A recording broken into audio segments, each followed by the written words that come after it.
Pervis Estupinian's first half strike ensured that Milan got the double over Inter in the Derby della Madonnina this season, cutting the lead at the top of the Seria-A from 10 points down to 7. Welcome to another exciting edition of Sports Pizza. My name is Edwin Onyebolise. Once again, I'm excited to be here. Excited because there's so much on our plate, so much to discuss. From football to Formula One, it was a weekend loaded with action. Don't forget, the UEFA Champions League has started and the big boys are rolling in town. I'm doing this in company of my homeboy Bankole Oladimi, who will also stand as the guy who will give us all the odds going into the weekend on the Tipstars Corner. Once again, it is Sports Pizza. Let's go on a short break. When we return, we'll delve straight into action. And we'll start it in Italy, where Inter Milan suffered a loss, their first since November.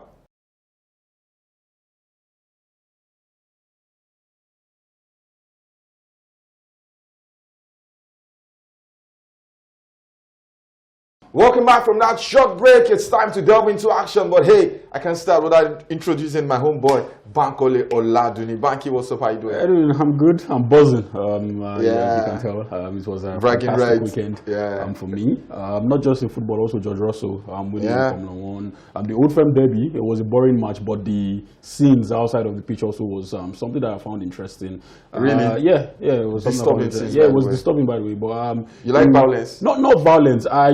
It's just I've always thought that there was a bit of return of what's it called, hooliganism in British football, and not just in the Old Firm Derby. We've seen it several times there were instances in Wales and Northern Ireland, and I think gradually, how long will it take before we start seeing its ugly head in the English Premier League? So these were all of the things that I pondered on. But most importantly, it was all about Milan. I'm winning the Milan derby for the first time in 15 years. I'm doing a double over Inter Milan. And guess who was the manager the last time they did it? Just guess. Pioli. No, Allegri. Allegri was the manager the last time. Yeah, Allegri. Sorry, a double over Inter Milan. So yeah, Edwin, it's good to be here. All right, let's start from the Milan derby. For those who know, I support Inter Milan also, alongside Manchester United. So, but all in all, it was selfish reasons. Yeah, not selfish reasons. So quick one. I fell in love with Inter Milan during the days of Recoba. Okay. I was one of my favorite players back then, and I just took a liking to Inter Milan. And from then, I adopted Inter Milan as my second team, and I followed them religiously. But hey, Manchester United is still my first love. That aside, I thought it was a good game. Just a couple of minutes before Milan took the lead, Mkhitaryan was through on goal. Could have done better, but overall, you get a feeling like Milan came into this game knowing that they needed to get all 3 points to give themselves a slim chance of winning the league, and the better team won. Yeah, absolutely. I mean, a lot of people mistake being conservative for being bad. I don't think Milan, were in any danger throughout the game. Even in the second half, when Inter Milan had a lot of the possession, it was more of crosses into the box, and they were dealt with by Conny de Winter, who I think was the man of the match for me. For Milan, as much as it was about the title race, it was also about increasing the gap between themselves and Napoli. Before the start of the match, it was 1 point because of Napoli's victory over Torino on Friday. But you look at that Milan team, and you look at the team who are laying the foundations of a Scudetto charge next season, and this was something we saw a season prior to the last Scudetto win. You could clearly see a team that was gradually coming together, a team that had an idea of what it takes to win the league title. And with Allegri, you have a manager who is well known in terms of the Scudetto. He had 6. 1 with Milan, 5 with Juventus. So I think, but for Inter Milan, I wouldn't be too bothered if I was an Inter Milan fan. The last time they lost was also to Milan, before going on a game where they only dropped point to Napoli, winning about 14 games. So I think for Inter Milan, at the end of the day, I think they'll still feel they are still in pole position. Although their next couple of games can be tricky. You have Fiorentina, you have AS Roma, you have a couple of trips, to Bologna also. So I think for Inter, it might just be about them consolidating, and they're both out of European obligations. So I think for Inter is not going to be a problem. But for Milan, their stay in the top 4 have gotten stronger. That's the only point of this game. I don't think it had any consequence, on the title charge. Let's talk about Luka Modric. At 40, he rolled back the years, Bankole, and we've had this conversation on a different platform before. I want to bring it to the fore once again. yeah, one of the greatest midfielders of all time. I think, and arguably the best centre midfielder this century. But is it a bad optic on the league that a 40-year-old is dominating this league in the twilight of his career, or is it just a show of how brilliant Luka Modric is? No, I don't think so. I think it's about the individual. I think you have other 40-year-olds who are struggling. You have other, not even 40, you have other players in their 30s, who are struggling in this league.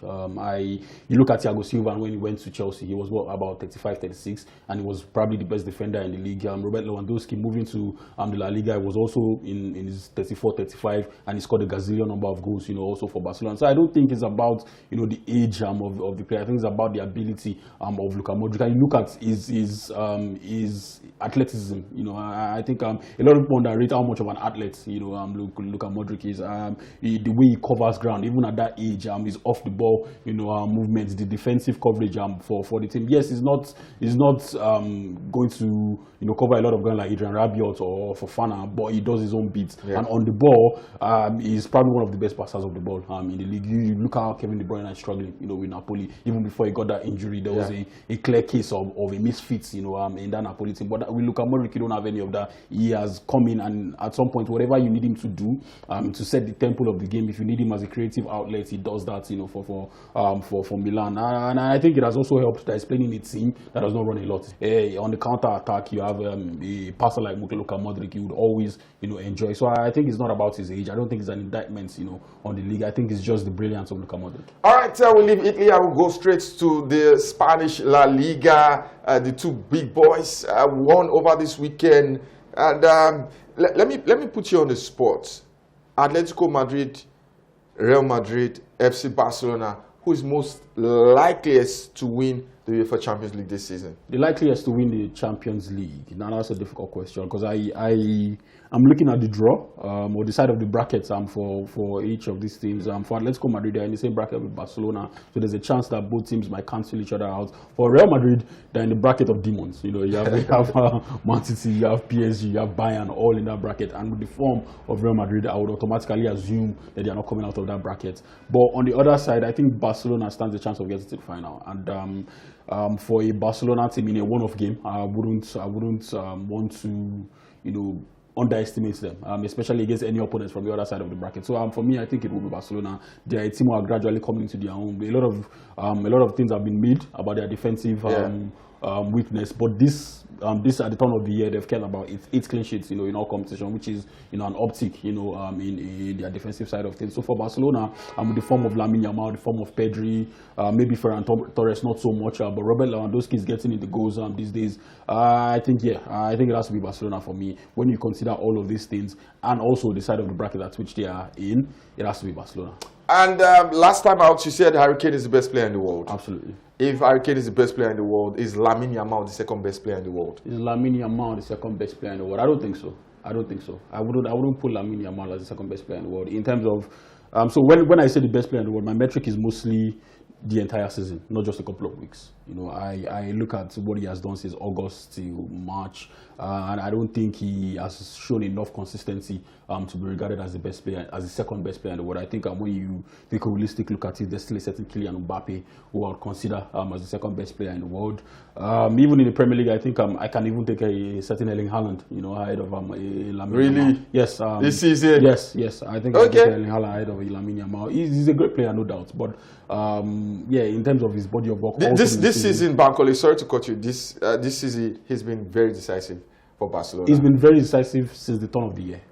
The first half of the season, he suffered with injuries, and when he got back, he was also quite disappointing. But it wasn't bad. It wasn't bad. He started the season well. I don't think he started the season. Now he's back to his best. I don't think he started the season splendidly. He was decent at the start of the season. I don't think he was not playing. He was good. He was not playing at the level of being considered the best player in the world. He was really good. He was one of the best players in the world. I don't think so. So the injuries, the time it took for him to get back to his level after the injuries, I think for me, it wouldn't be on my Ballon d'Or podium at the moment. I think I'll go with Harry Kane. I'll go with Kylian Mbappe. And I might be forgetting a couple of names here, but maybe Erling Haaland. Erling Haaland. Nah, so that's the problem. That's the point now. Haaland started the season well, but since the turn of the year, he's been poor. Yeah, so you can say the same. You can say the same thing for Lamine Yamal. He didn't start the season splendidly, but since the turn of the year, but he has been decent. Erling Haaland scored about 20 goals. You know, from August to January. Lamine Yamal is a forward also. He's scoring and he's creating. He's a forward also. He's gotten 19 goals already this season. For the goals and assists lovers, he's gotten 19 goals, 14 assists. That's about 33 goals contribution for those who love that kind of thing. I'm not saying he's a bad player. I'm just saying when you look at the whole season, when you look at from August down to March, as Lamine Yamal played at the level of at the level at which you consider him the second best player in the world, absolutely not. Now, I'm not saying he's a bad player. I am just saying when you consider the whole season or the whole season so far, I do not think he has played at the level at which you consider him the second best player in the world. You look at Harry Kane. From August down to this moment, he has played at that level and he has maintained that level. Kylian Mbappe, barring the injuries, he has maintained a certain level. But for Lamine Yamal, I don't think I can say the same thing for him. Maybe he can sneak in at fourth, at fifth, but I don't think he's top two for me. I will have to, for the sake of time, concede. We'll probably bring this conversation up on the next edition of the show. I'm pretty sure we'll score and put him in shame again. It's just my talk. Let's go on a short break. When we return, there's more on the show. It is Sports Pizza. Edwin and Bankole still in the building.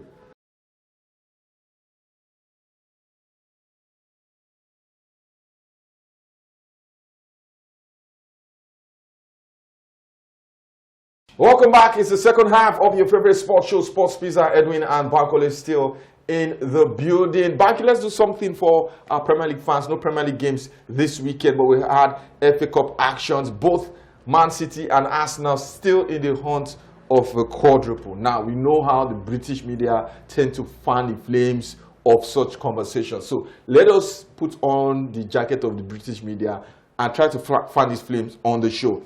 Do you think either of the, no, let me rephrase the question. If you were to put your money on either of these teams, Arsenal or Man City, to do the quadruple, unprecedented, who will your money be on and why? My money will be in my pockets. My money will definitely be in my pockets. It got to your head. You know. And they said, put your money on one team to do the quadruple, hypothetically. Tell my mom I love that. but I don't think either of these teams can do the quadruple. I think I know they can. Just say hypothetically. Of course, it will definitely be Arsenal. Arsenal top of the Champions League table. Yeah. Arsenal top of the Premier League table. Final of the Carabao Cup. Also, Man City also in the final of the Carabao Cup. You also look at the FA Cup. If you look at the strength of both teams going into the final weeks of the season, it definitely also has to be Arsenal. City's form recently has dwindled. The start of the year was not exactly the best. They dropped points to Nottingham Forest recently. Arsenal went on the run. Arsenal seem like a team who knows how to get results, even when they are not playing at their best. So I think for me, in terms of having all of the credentials to win the quadruple, to even win a treble, I think I will be going with Arsenal instead of City. So, Arsenal fans, Bankole seems to be in your good books this week, right? It could change next week. it could change while we're still on the show.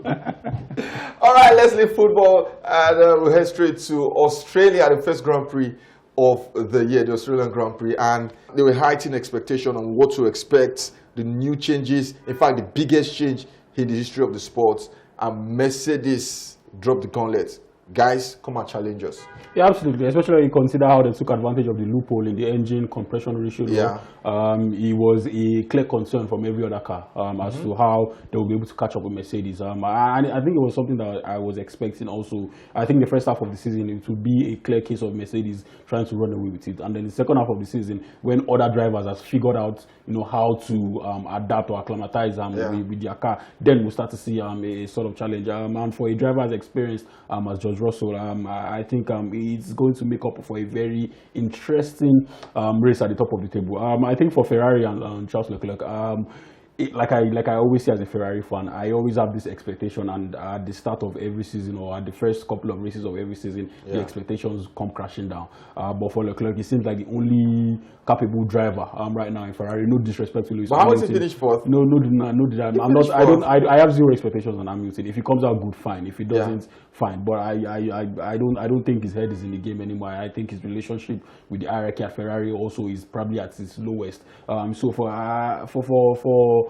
McLaren and Red Bull, yeah, it remains to be seen. It remains to be seen how they'll turn out. But they are still the clear favourites, for the title. Max Verstappen and Lando Norris. But I'm sure George Russell has one or two things to say about who wins the driver's title. Yeah, definitely. Early days, first race of the season, we had Mercedes top two, Russell, Antonelli, and Charles Leclerc completing the podium. And even though he didn't finish on the podium, Max Verstappen from 20th on the grid to 6th, just behind Lando Norris, defending champion, and it was a fantastic race. Yeah, also. he is the best driver on the circuit. Yeah. No matter the car, no matter the rule, no matter when you talk about driving, it's all about instinct. And you talk about the person who has the best instincts, in the game right now. It has to be Max Verstappen. And regardless of who has the advantage with their car or who doesn't have the advantage with their car, you cannot underestimate the ability of Mad Max. Definitely, you can't underestimate the ability of Mad Max. We leave Formula One. Where else? Let's come back home. MPFL, still some of the same at the top of the table. We're getting to the final weeks of the season. Nothing about the FA Cup, Bankole, and Nigerian football. Well, I'm not going to bother myself about the FA Cup. I think we both. It's not the FA Cup. It's the President. Whatever name that they want to use to cover up, whatever name they want to use to cover up the nonsense competition is their problem. But for me, I think the MPFL is done and dusted. Yes, we have still a significant amount of games to go, but when you have a Rivers United with about 3 games in hand, and the huge gap between themselves and Ikorodu City, who are probably their closest challengers, Rangers also, Nasarawa United also. I think for me, it has to be Rivers United. They won this weekend, and I think the more interesting thing will be in the bottom half of the table, where you have Remo Stars, the defending champions, who are battling relegation. Will they get relegated? I think they will. Yeah, I think the troubles they have not being able to play at home for the first half of the season, even on away ground, I don't think their away form has been splendid. Yeah. I also think the people above them, the likes of Bendel Insurance, I think these guys will do just enough, to keep their gap. So I think Remo Stars will be getting relegated, and that will be the story of the season. Sad for Remo Stars. Just about 12 months ago, they were the toast of Ikene. These days, it feels like they will be hosting NNL games. It's not the first time for them. They've been back up, but they had stability, won the league title. It's just the peculiarity of the Nigerian Professional Football League. Or these days, they call it the Nigerian Premier Football League. Someone said there's nothing professional about. I don't think there's anything premier about the league. Let's call it the Nigerian League.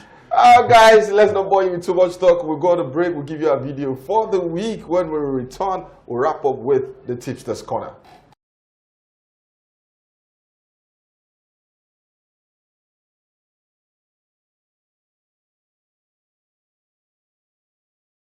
Welcome back. It is the final lap on the show. It is the Tipsters Corner, and Bankole has a couple of games for us for punters this weekend. Yeah, let's start off with England. They have the Liverpool-Tottenham game. I think for Spurs, they're in a bit of a pickle, and the pickle being a relegation dogfight. I think for Liverpool, even though they've not been perfect this season, I think this is an opportunity for them to also take a full hold in their race for the top 4 or top 5, whatever it is, that will be enough for Champions League places. But for Spurs, in as much as I think they would want to put up a fight, I don't think they'll be good enough to beat Liverpool. I think we'll be seeing a Liverpool win.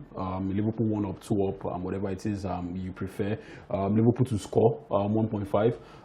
Liverpool to win either half also seems like something you can add to your account to get full value. So yeah, whatever it is you're doing, do it probably Liverpool adjacent in whatever markets that you're trying to pick. But for Inter against Atalanta, which is the second game on on Tipsters Corner. I think this is a game we'll see goals, probably at over 2.5. Atalanta are not shy from scoring. They are also not shy from conceding. They conceded 2 against Sassuolo, conceded 2 against Udinese also. So I think for Inter, they will definitely score goals. Lautaro will be making a return. Same thing with Marcus Thuram. You also have Çalhanoğlu, who might also be making a return in midfield. So I think we will be seeing goals. I think we might be seeing a double chance Inter Milan.